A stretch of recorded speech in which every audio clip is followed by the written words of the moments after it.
On a Soral qui a éteint Zemmour et son dernier livre, mais c'est pas ça qui m'a le plus étonné. On va réagir évidemment à la réaction de Soral parce qu'il y a Zemmour qui publie un nouveau livre, mais c'est pas ça que vous allez voir qui est vraiment étonnant dans cette vidéo.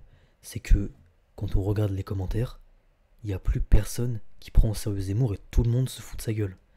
C'est-à-dire que même les mecs droite, extrême droite, identitaire, peu importe, tout ce qui est à droite, donc tout ce qu'il aurait pu euh, séduire, toute personne qu'il aurait pu potentiellement séduire, c'est terminé. Il y a le judéo-chrétien là, c'est du. Bon, on va réagir à ça, mais vous allez voir, c'est assez étonnant. Parce que moi j'avais. Bon, ça fait longtemps que j'ai pas regardé ce que disent les gens sur Zemmour, mais moi j'avais l'image, peut-être qui date d'il y a 3 ans, 4 ans, 5 ans, des les gens ils prenaient pour un. Ils disaient de Zemmour que c'était un intellectuel. J'avais vu une vidéo, ça interviewe des gens dehors dans la rue, et il y a un mec qui dit c'est un de mes intellectuels favoris. Alors que Zemmour, c'est pas un intellectuel, c'est un journaliste. Enfin, c'est un journaliste. Les gens le prenaient, c'était un truc de malade à un moment donné. Et en fait, c'est retombé finalement. Donc on va réagir à tout ça maintenant. Alors, aujourd'hui en précommande, Éric Zemmour, la messe n'est pas dite, le sursaut judéo-chrétien. Et donc on a Soral qui répond le judéo-christianisme est une escroquerie, au mieux c'est le protestantisme et ça n'a rien à voir avec la France, fille aînée de l'Église. Tout à fait, mais rejoins-la un peu plus cette Église catholique, au lieu de renier régulièrement pour promouvoir des hérésies disparues, au mieux de la renier régulièrement. Et Soral qui répond, en fait, pour ceux qui n'ont pas le contexte, je mets quand même le contexte, Soral avait parlé d'une pratique, il me semble, propre à l'Église catholique, où on mange le sang du Christ et le pain du Christ, il me semble, je suis pas trop calé sur ça, les chrétiens, vous pourrez me corriger, je parle sous votre tutelle. Euh, et Soral a blasphème, oui, il a blasphème, il a dit ouais, c'est du cannibalisme. Alors que, bon, moi j'y connais rien à cette loi de la Bible, mais j'ai quand même l'humilité de me dire que si ça a traversé des siècles, c'est que c'est quand même plus profond que ça, et qu'il doit y avoir euh, des sous-textes et un sens ésotérique en réalité. Donc je connais pas trop, mais j'ai ce bon sens naturel de me dire que les gens sont pas des Mongols pour pratiquer un truc sans que ça ait une signification beaucoup plus profonde. Mais lui, apparemment, il a pas eu cette finesse, ce coup de finesse, et il a été un peu irrespectueux, donc il y a eu cette polémique avec les chrétiens. Euh, les abrahamismes sont dans la gestion des sous-cuits, vive le polythéisme pré-judéisation de l'Europe. Donc là, il parle des religions abrahamiques, et déjà quand il dit la gestion des sous-cuits, souvent, là je parle par expérience personnelle, mais souvent les gens qui ont tendance à se moquer de l'intelligence des gens et à parler comme si les gens étaient des Mongols. C'est souvent des gens qui sont pas très. C'est des gens qui sont pas cons, mais qui sont pas non plus d'une certaine élite intellectuelle. C'est des espèces d'intermédiaires. Et c'est pas. Ça te rend pas si intelligent que ça de dire ça. Et de surcroît, il y a quand même une dimension où tu exposes un certain manque de finesse dans la relation à l'autre et au monde. En tout cas, c'est ce que je pense. Mais c'est pas le sujet aujourd'hui. Ce qu'a dit Soral sur cette pratique catholique, le sujet c'est Zemmour qui publie un nouveau livre et ça ne marche plus. Ça veut dire que le courant il passe plus. Je veux dire, en dépit de les tentatives de séduction qu'il a fait à la télé où il dit ouais moi je suis pas chrétien mais je défends le christianisme, tu sais les grandes phrases comme ça ne passe plus. Ça ne, ça ne marche plus. Et là, tous les commentaires qu'on va lire là maintenant, ça va mettre un peu en exergue cela. Donc, on y va de suite. Alors, bonjour Grok. Pour ceux qui savent pas, Grok, c'est une IA que Elon Musk il a mis sur Twitter, donc c'est comme s'il disait bonjour ChatGPT. Alors, est-il vrai qu'Éric Zemmour, de confession juive, a déclaré être contre le Christ? A-t-il également affirmé le Christ c'est la mort? Des propos qui ont qui sont, qui sont, on peut le dire, assez violents.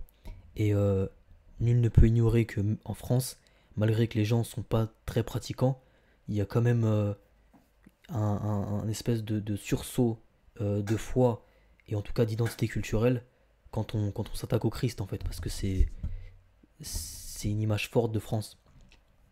Alors, cette IA en question répond bonjour, d'après des sources disponibles, Éric Zemmour a déclaré en 2018 sur France Inter je suis pour l'Église et contre le Christ. Le Christ, c'est pas la liberté, c'est la mort.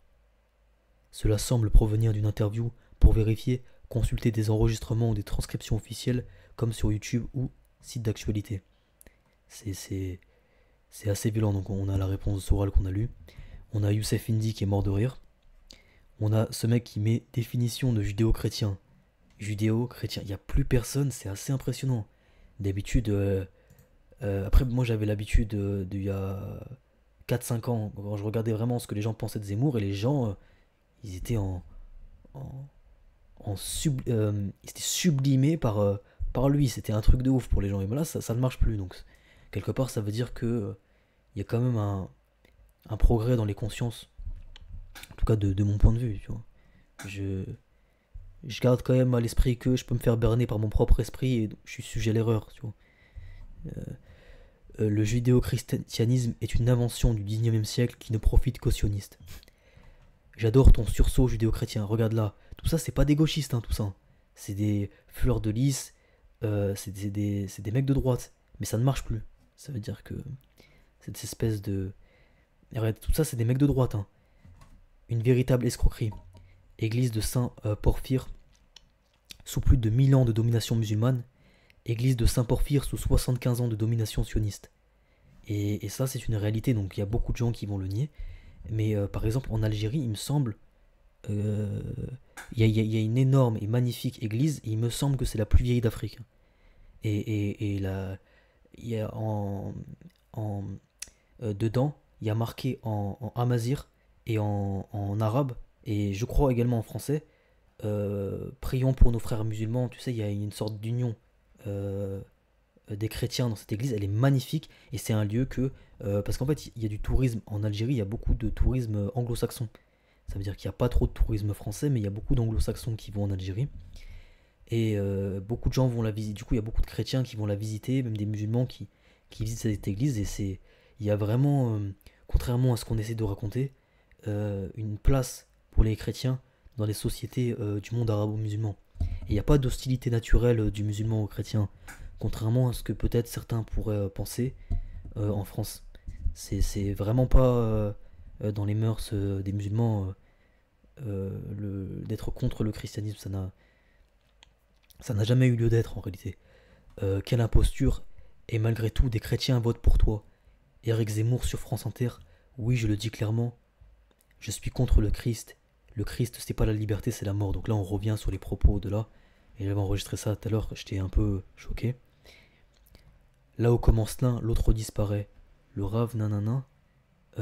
Ici, tu comprends ce que c'est être chrétien. Je parle du christianisme officiel, bien sûr. Et si c'est chrétien, ça peut pas être juif. Qu'est-ce que veut dire judéo-chrétien? C'est comme si tu disais, je ne sais pas moi, oui, c'est comme si tu disais, je sais pas moi, un homme arbre ou un homme caillou ou un homme, je sais pas moi, ou une planète voiture. Si c'est une planète, c'est pas une voiture. Si c'est une voiture, c'est pas une planète. Si c'est un caillou, c'est pas un homme. Si c'est un homme, c'est pas un caillou. Ça va pas ensemble, c'est impossible. Il y a rien à voir. Là où commence l'un, l'autre disparaît. C'est ce que la Torah nous dit. Ou les hommes, il homme. Ou lui, ou vous. Ou bien, c'est ce que la Torah nous dit à la fin de la paracha. Il y a d'abord les rois de Édom, après les rois d'Israël. Et quand il y a les rois de l'un, il n'y a pas les rois de l'autre. Ça ne peut pas aller ensemble, judéo-chrétien. C'est impossible. Tu comprends? Alors, il est extrêmement méprisant, mais il n'en est pas moins charismatique. Cet homme a une certaine aura quand même quand il parle. Je peux respecter ce genre de personnage, tu vois. Assez honnête, même si c'est très méprisant, hein, parce que quand il dit ça n'a rien à voir, il n'est pas en train de dire c'est deux trucs différents que je respecte. Il est en train de dire il y a un truc qui est incroyable et l'autre c'est de la merde. C'est ça qu'il est en train de dire. Mais de par cette honnêteté, cette vivacité, je ne peux pas m'empêcher de l'apprécier, naturellement. Le sursaut judéo-chrétien, c'est bien vous qui prétendez que le Christ c'est la mort, n'est-ce pas? Non merci, ça fait un peu cher le papier hygiénique. Ta gueule pour la France. Aïe. Donc il n'y a plus personne, et donc ça c'est assez fou parce que de base j'avais le souvenir que les gens le prenaient pour un intellectuel ou pour un mec qui aime la France, ce grand patriote qui a esquivé le service militaire et dont les enfants ont fait le service militaire en Israël. Les gens finalement ne tombent plus dans ce... Bon, il est quand même... ça lui a quand même permis de devenir millionnaire avec ses livres. J'avais vu une vidéo qui calcule par rapport à ce que touche la maison d'édition, son pourcentage et le nombre de ventes, il est devenu millionnaire grâce à ses livres. Donc ça a marché un moment. Mais là, on arrive dans une époque où, quelque part, c'est un peu la fin de tout ce cycle.